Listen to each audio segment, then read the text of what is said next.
Hello everyone, good morning सभी को। Welcome back to my channel Deepak success path.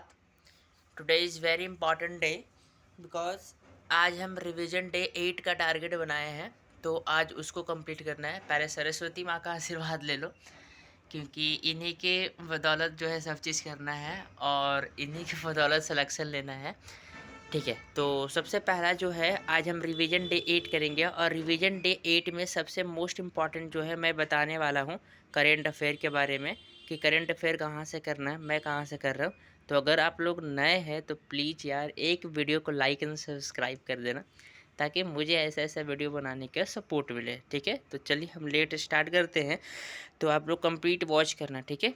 तो सबसे पहला अगर बात करें तो करेंट अफेयर में पहले तो आज रिवीजन डे 8 है, तो आज मैं थोड़ा सा बता देता हूँ कि करेंट अफेयर में सबसे पहला जो है परमार सर जो है अपने टेलीग्राम चैनल पर एक पीडीएफ दिए हैं जिसमें 95 पेज है। तो जब आप टेलीग्राम पर चैनल पर जाओगे और परमार सर का सर्च करोगे तो उसमें 95 पेज का एसएससी एमटीएस का निकल जाएगा। तो क्या करना, आप उसका पीडीएफ निकाल लेना। ऑनलाइन नहीं पढ़ना, मतलब कंप्यूटर तो कंप्यूटर नहीं पढ़ना या फिर मोबाइल से नहीं पढ़ना। उससे क्या होता है ना कि हमारा गो थ्रू जल्दी माइंड में नहीं होता है। तो मैं तो पीडीएफ निकाल लूँगा, आप लोग भी हो सके, संभव हो सके तो आप पीडीएफ निकाल कर पढ़ना, ताकि उससे क्या होता है ना कि जब हम पेंसिल से करते हैं तो वो चीज़ें लंबे समय तक मुझे याद रहता है। ठीक है, तो आज हम है, देखिए आप रिवीजन डे 8 है और रिवीजन डे 8 में सबसे पहला मैंने जो बनाया है टारगेट में, आपको क्या करना है, एरर क्वेश्चन करना है। एरर क्वेश्चन करना है क्यों? क्योंकि आपको पता है कि एरर में बहुत अच्छे क्वेश्चन पूछे जा रहे हैं, ग्रामर बेस्ड क्वेश्चन है। तो आपको एरर क्वेश्चन 100 का रिवाइज करना है। कहीं से कर सकते हो, लेकिन आपको ऐसा चीज़ करना है जिसमें सारे चैप्टर इंक्लूड हो जाए, नाउन प्रोनाउन वर्ब एडवर्ब सारे चैप्टर आ जाए, तो वहाँ से आपको करना है। उसके बाद टॉप 200 में सारे चीज़ का टॉप 200 प्रीवियस ईयर क्वेश्चन रहते हैं। जैसे OWS रहेगा, साइनो रहेगा, एंटो रहेगा, एडियम रहेगा, फ्रेजिस रहेगा। तो आज मेरा जो टारगेट है टॉप 200 में OWS करना है, फिर साइनो करना है, फिर एंटो करना है। आप कहीं से भी कर सकते हो, एज योर विश। ठीक है, तो वो हो गया। फिर उसके बाद कॉम्प्रिहेंसन करना है। कॉम्प्रिहेंसन जो है, कॉम्प्रिहेंसन में आपको दो करना है। मैं रेगुलर कॉम्प्रिहेंसन लगाता हूँ, अभी मैंने सोर्स भी बता चुका हूँ कि कॉम्प्रिहेंसन अगर आपको करना है तो टेलीग्राम चैनल पर जाना, और वहाँ पर जो है सर जो है प्रोवाइड करते रहते हैं। इंग्लिश माध्यम चैनल करके है, जहाँ से सारे बच्चे लोग सीजीएल के जितने भी टॉपर्स है वहीं से लगाते हैं, तो आप वहाँ से लगा सकते हो। उसके बाद जीके जीएस में आज मुझे हिस्ट्री करना है और कंप्लीट एंशिएंट हिस्ट्री रिवाइज करना है। जितने भी मेडिएवल जितने भी एंशिएंट हिस्ट्री में जितने भी राजा है ना, सभी के बारे में पढ़ना है, और जितने भी वंश है ना, सारे चीज़ के बारे में आज एंशिएंट हिस्ट्री कंप्लीट करना है। उसके बाद करेंट अफेयर में जो है 4 पेज रिवाइज करना है। जैसे मैं करेंट अफेयर की बात कर ही रहा था, तो करेंट अफेयर जो है आपको 4 पेज रिवाइज करना है, क्योंकि उसमें 95 पेज है। तो आप ऐसा नहीं कि 95 पेज, उसमें से जो जो पहले इंपॉर्टेंट है आप उसको कर लो। देखो मैं इंपॉर्टेंट कैसे बता दूंगा अगली बार में, कि इंपॉर्टेंट उसमें से 95 में से कौन कौन सा है, जहाँ से क्वेश्चन टेस्ट में बन रहे हैं, जहाँ से क्वेश्चन एग्जाम में बन रहे हैं, जहाँ से क्वेश्चन मॉक टेस्ट में बन रहे हैं। तो आप पहले उसको कंप्लीट करना है, और जब वो अच्छे से कंप्लीट हो जाए तो नेक्स्ट मूव ऑन करना दूसरे सब्जेक्ट पे, लेकिन पहले उसी को कंप्लीट करना है।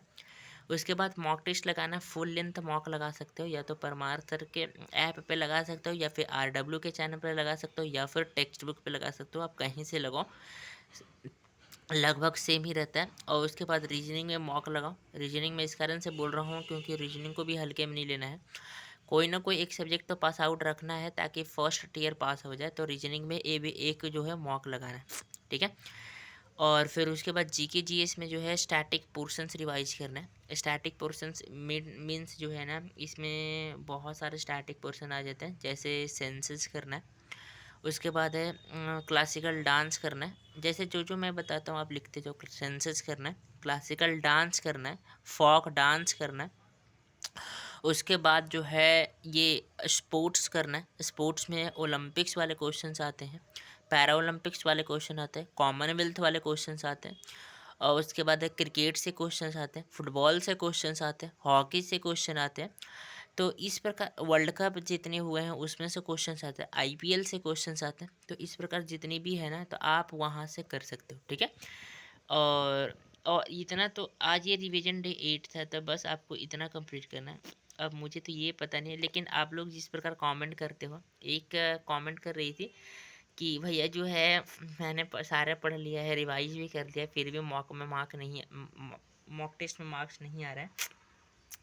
तो आप लगाते रहो, आप अपनी गलतियों को देखो। आप देखो जब मॉक टेस्ट लगाती हो और गलत होता है तो क्या आपने एनालाइज किया अच्छे से? और एनालाइज करने का तरीका है कि सही क्वेश्चन को भी एनालाइज करो। कभी कभी क्या होता है कि हमने तुक्का मारा और सही क्वेश्चन निकल गया, तो वो हमारा सही थोड़ी हो जाएगा। हमने तुक्का मारा है लेकिन मुझे कंप्लीट नॉलेज नहीं था।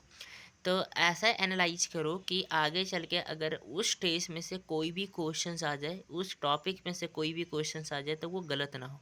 तो ये होता है एनालाइज का सही तरीका। मैं खुद टॉपर लोग से सीखता हूँ, क्योंकि उनका इंटरव्यू लगातार मैं देखते रहता हूँ, जैसे all India rank 4, all India rank 6। तो उन लोग जैसे जैसे स्ट्रैटेजी बताते रहते हैं तो मैं उसको फॉलो करता हूँ। ठीक है। तो बाई आई होप अगर आप ऐसा इस तरह फॉलो करोगे तो डेफिनेटली जो है आपको बेहतरीन मिलेगा। ठीक है। तो बाकी जो है अगर आप अच्छे से पढ़ते रहते हो तो फिर ये बहुत ही बढ़िया हो जाता है। So best of luck for your examinations everyone, and हमेशा ऐसे मेहनत करते रहो एंड वो। ठीक है। तो बाकी अगर वीडियो पसंद आए तो प्लीज़ यार एक लाइक एंड सब्सक्राइब कर देना। आपके एक लाइक एंड सब्सक्राइब से बहुत ज़्यादा सपोर्ट मिलते हैं और ऐसे ऐसे वीडियो बनाने का मन करता है। Thank you everyone, thanks a lot and bye everyone, and keep doing for your study.